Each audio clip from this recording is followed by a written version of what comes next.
You're watching The Rundown. I'm Hari Srinivasan. We are joined by our friends at Politico, Josh Gerstein, a reporter from the White House beat. Thanks for joining us. Sure.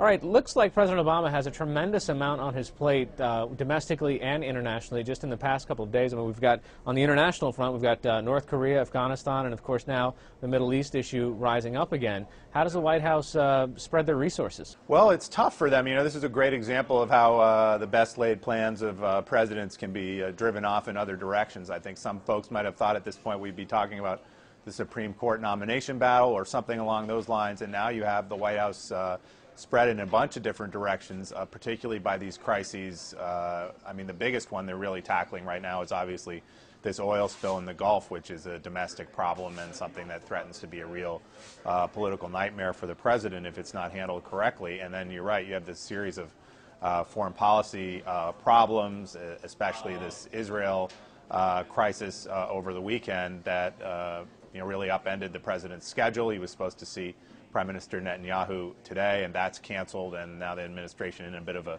pickle on its whole Middle Eastern policy as well.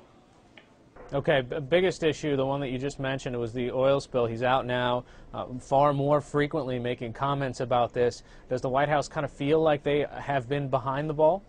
They won't concede that they were behind the ball whatsoever in terms of the substantive response, in terms of getting people down there, of being on top of the situation, of getting the resources where they need to go. They're not saying they did that perfectly, but they claim they've taken this very, very seriously from the outset.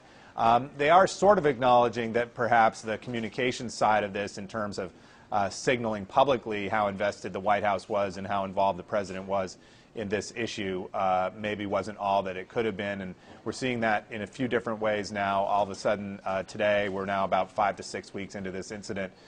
They've decided they're going to do one single daily briefing with the incident commander, Admiral Tad Allen of the Coast Guard, to oversee this and basically become the single voice of the federal government on this issue. It doesn't mean you won't hear from anyone else, but he will be sort of the lead point person on this. I think the concern that their message on this was getting a little bit muddled with a bunch of different officials trying to tackle the issue.